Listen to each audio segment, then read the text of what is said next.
Charlie, have you seen Rosie join by any chance? I don't think so. Let me look down this. What's her last name again? Stafford. Okay. Just let me know if you do see her pop in. Yeah. I can't always see everybody when we're sharing the screen.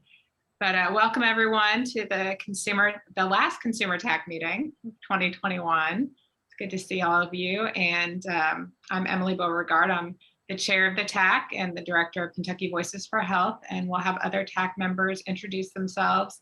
I think I've seen Miranda, Arthur, Patty, and Christine on. So if you all just want to quickly introduce yourself and who you're representing. I'm Miranda Brown. I work with Kentucky Equal Justice Center. I'm our outreach coordinator and a connector.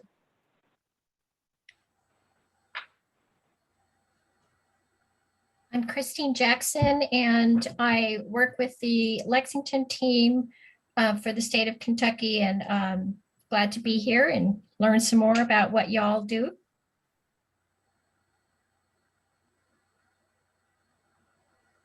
Arthur and Patty, you want to go ahead and introduce yourselves? I'm Patty Dempsey, and I'm on today representing the Kentucky statewide advocacy organization.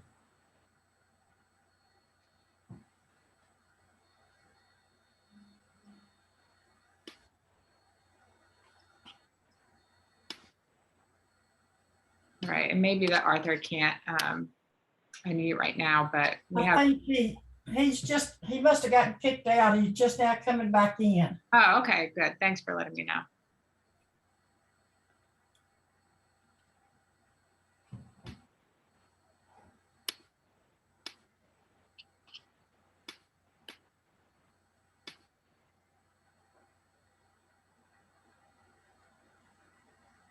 Arthur, have you got to come back with us?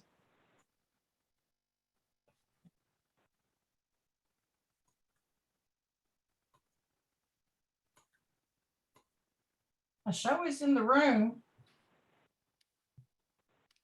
May still be connecting to audio. Yeah, it looks like we have Arthur unmuted. So we do have a quorum, and I think we can move ahead. But Arthur, if at some point you can unmute and just introduce yourself, that would be great. Arthur represents Protection Advocacy.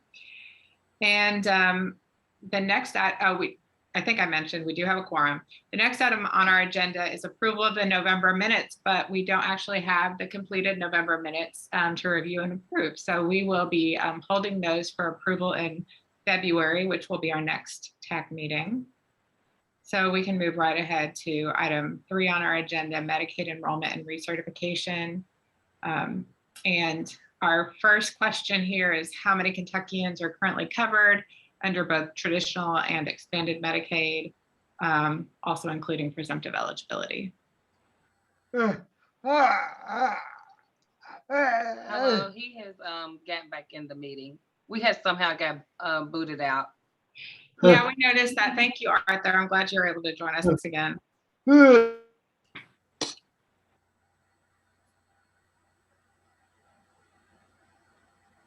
I am a disability advocate and a disability activist for 38 years. I currently sit on Protection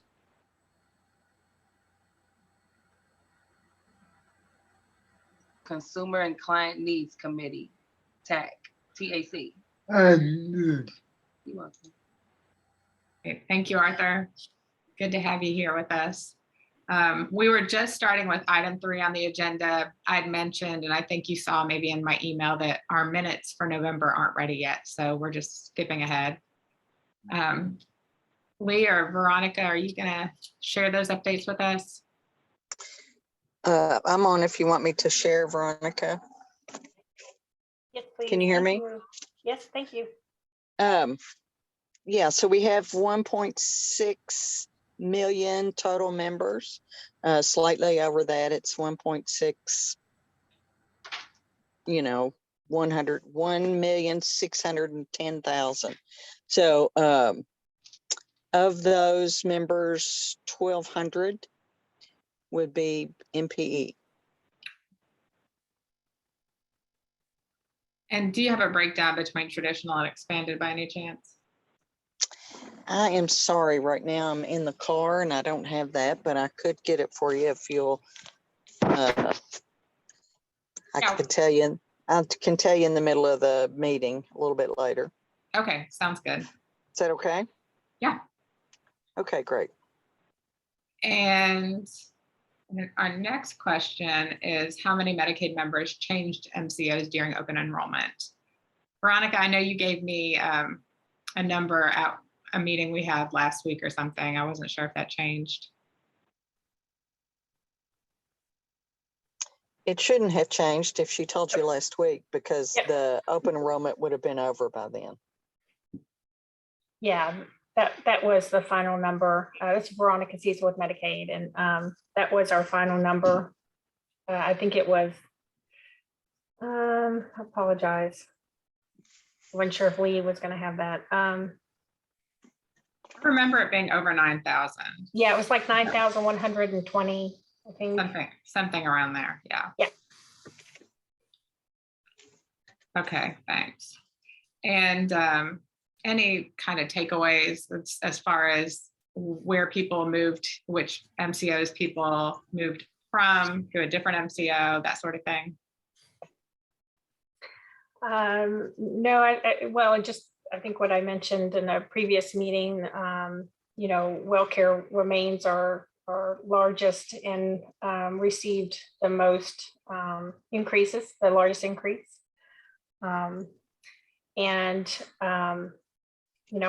That's just not surprising given their presence in the state. Anyone have any questions about that?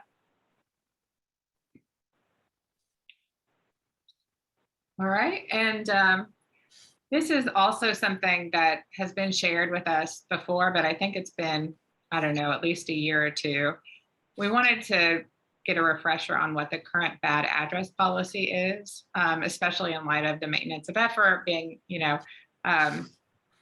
we use the term now unwound, but this is for people who may not be familiar with that term.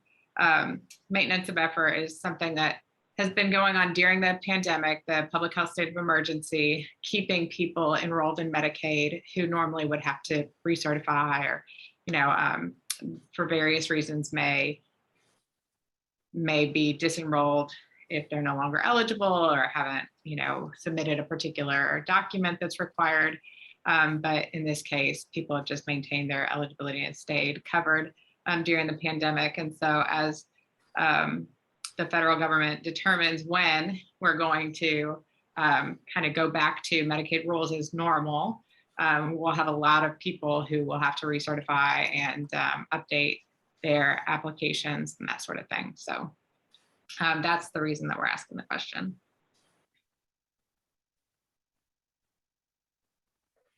So, yeah, do you want me to answer? Yes, please. I'm sorry. I forgot I should have muted because I drove down the road a little bit. I apologize for the background noise. There is no actual, so let me stop just for a second. At one point in time, we had a bad address policy that would have suspended folks and then term from their benefits and from their MCO enrollment. That went away. That policy was stopped a couple of years ago, maybe 3 years ago. I forget, a couple of years ago was just the beginning of the public health emergency. What occurs now, if there are resources to do it, is if there's a piece of mail that is returned with no longer at this address, then DCBS will try to outreach, call or reach out to that member in some way, try to get an update on their address, and then eventually send an RFI for a new address. And if one is not received, if the response is not received, without the maintenance of effort, they would have been terminated from eligibility and then received that notification. So that is what would happen, assuming everything went back to the way it was pre-March 2020. That is what you were asking, right? Yeah, I think so. Yeah, even before March of 2020, DCBS was doing affirmative outreach to get an updated address and sending an RFI before they would terminate. Is that right? Yes, yes, yes. And is any of that going to change once the MOE is lifted and you go back to needing to get updated addresses and recertifications? We have, first of all, we've a few months ago already begun a concerted effort to have members correct their addresses or ask us, or we are asking them if they call in, is this still your address? And if not, can we change it right now? So we've begun that back in the summer. And we anticipate that we're getting a few changes here and there, not as many, of course, as we would like, but I think we got 9,000 during open enrollment. So that's good. I don't know if it's going to remain the same at this point in time. Okay. I know you had mentioned during some of that, outreach already to kind of get prepared, which we think is great. And we discussed at the last meeting that there are times when people are updating their address and it's being overwritten. Is there any update on, figuring out how that's happening and how we can avoid it so that people have their correct updated information?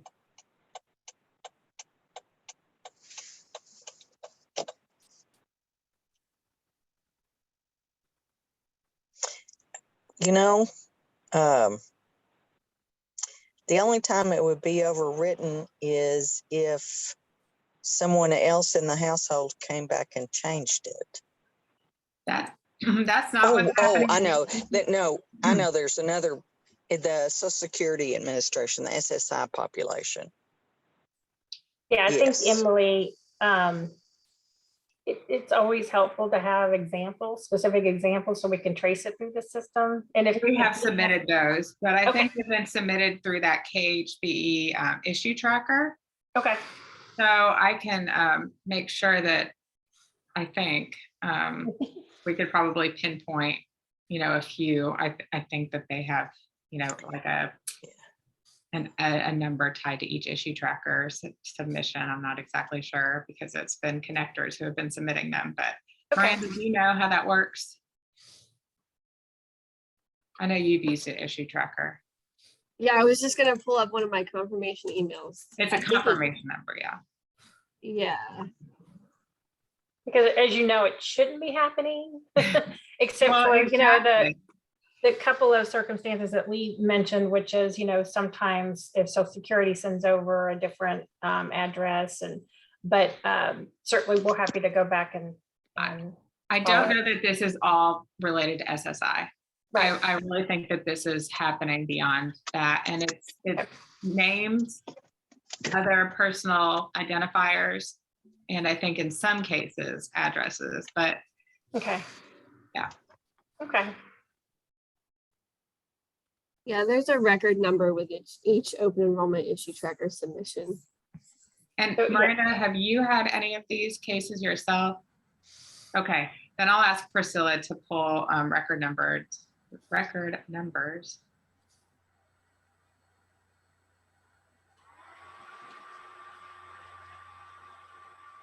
But I do think that KHB or Deloitte should be researching this now. I don't know how much you all kind of collaborate on that with them.